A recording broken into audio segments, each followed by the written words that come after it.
Okay, welcome to another episode of Classic Car Magazine Review. This one we've got April 1962.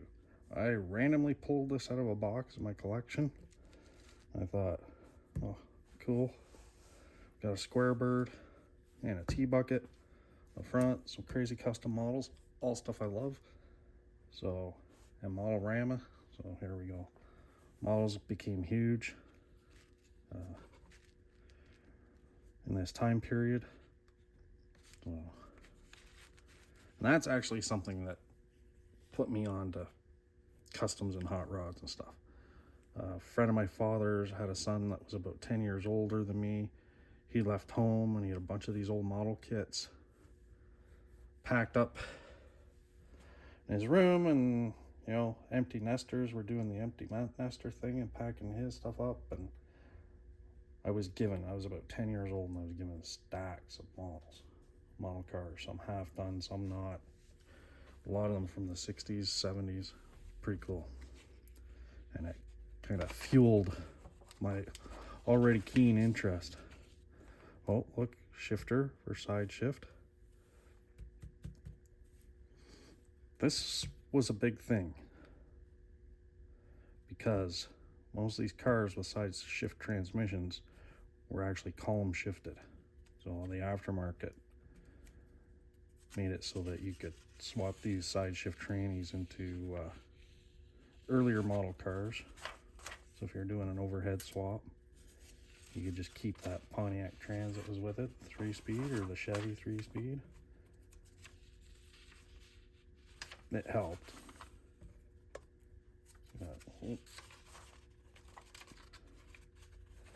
Hallmark, Model-Rama, articles on models, bulletin board. Can now buy super stock Pontiacs off the assembly line. Cool. Mouse's Monster Factory. Stanley Mouse. Bit of controversy between Mr. Mouse and Ed Roth, and who created Rat Fink, and gets into it. I'm gonna give it to Roth.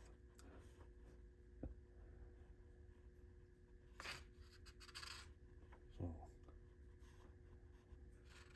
you can order these t-shirts, airbrushed.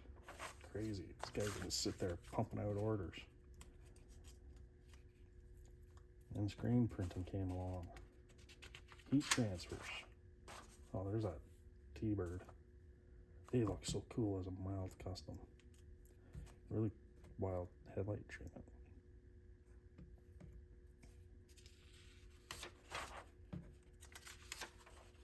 High performance brake options. Oh, modifying brakes. Corvette competition brakes.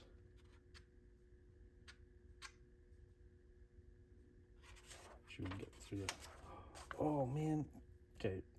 This is one of my favorite tees ever, and I did not know that this was the one. Now that I see it, I can see that it is the one on the cover. It was this really cool candy blue color too, dark. Tea time. Marty Holman's tee. I don't know if this car still exists. It'd be super cool if it did. The tank is huge. It's got to be 15 or more gallons.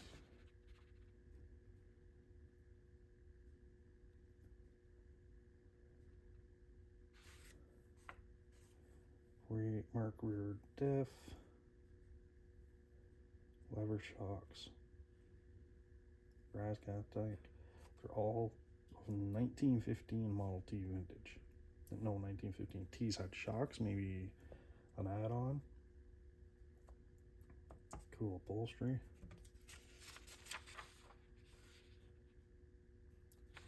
Neat. Olds powered. They're 9-4 transmission. Haha. Legend of DC.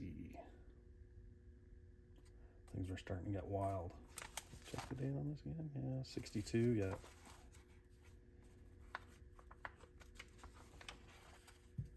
Go back, look at that Holman's T. I just like the short wheelbase. And look, see the spacing between the rad and the engine? You can't throw a football through there. Became the Fad Tees and the Kit Tees.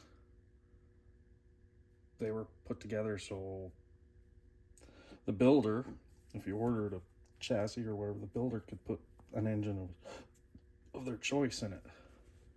So they left lots of space. I don't like the look it creates. And that's why with mine, I'm having to be very particular about the spacing.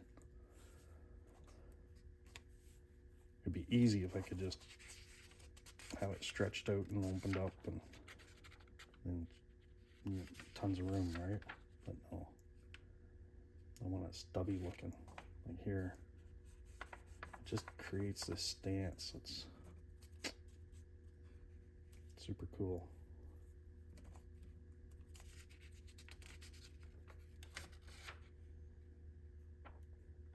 Doesn't say, but it looks like it's a Model A frame. No, yeah, this thing's wild. It started life as a 55 Chevy. Very cool.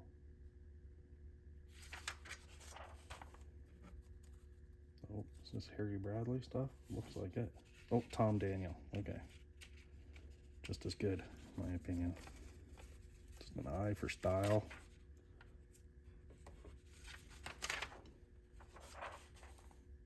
Oh, show cars.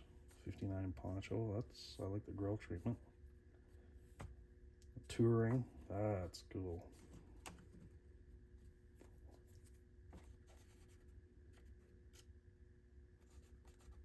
Those are really cool. Section shoebox. Forward. Section 6.5 inches. It kind of gave them, to me, it kind of gives them like a European look, like something Ghia would put together, or Pininfarina. Kind of gives it that look. Even more so if it's done to a hard top. That's cool. Another cool tee. Yes, I'm obsessed with tees. There's like what I would call a free form show rod style bucket down in here. We can zoom in on that. I'm leaving you on the tripod, not messing around. Chevy's Wild. Oops, bumped the tripod. Chevy's Wild. So is this Model A sedan. I'd love a Model A sedan like that. Blowing small block in a 4-gear. Or not even just an auto, like a race prepped auto.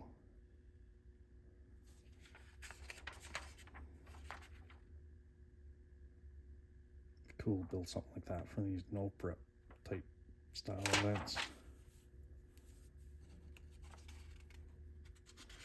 How to lower the load.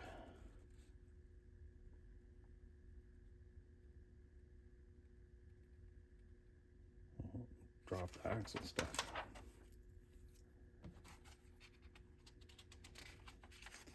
The latest scoop. Asymmetrical. Yeah, the asymmetrical styling off center stuff.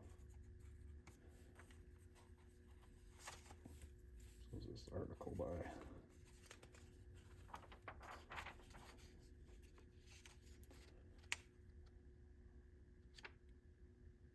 George Barris. Thought so.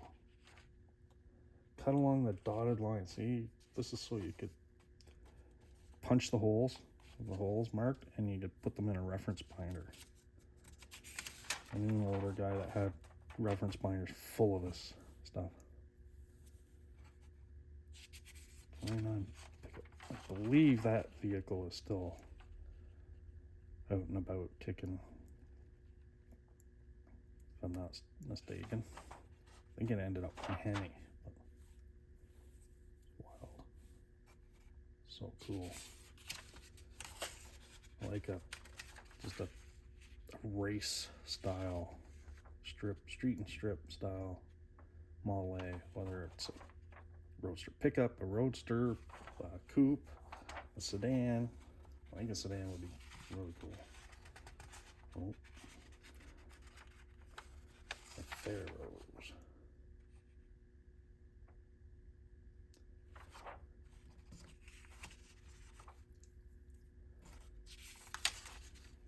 Oh, model stuff. Oh, Pinewood Derby or slot? Oh, slot cars. Drag racing. And oval. Cool. I like slot cars. I like all that stuff. There's not enough time to get into all of it. If I get into something, I get into it. So if I got into slot cars, I'd have to sell everything else and build a full-blown jam slot car track in my basement.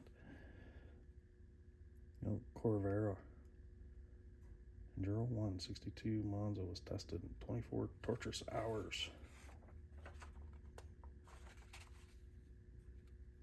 Yeah, I wonder how much Ford paid Nader to say this thing was unsafe at any speed. Anyway, go there. Corvair was quite an advanced car.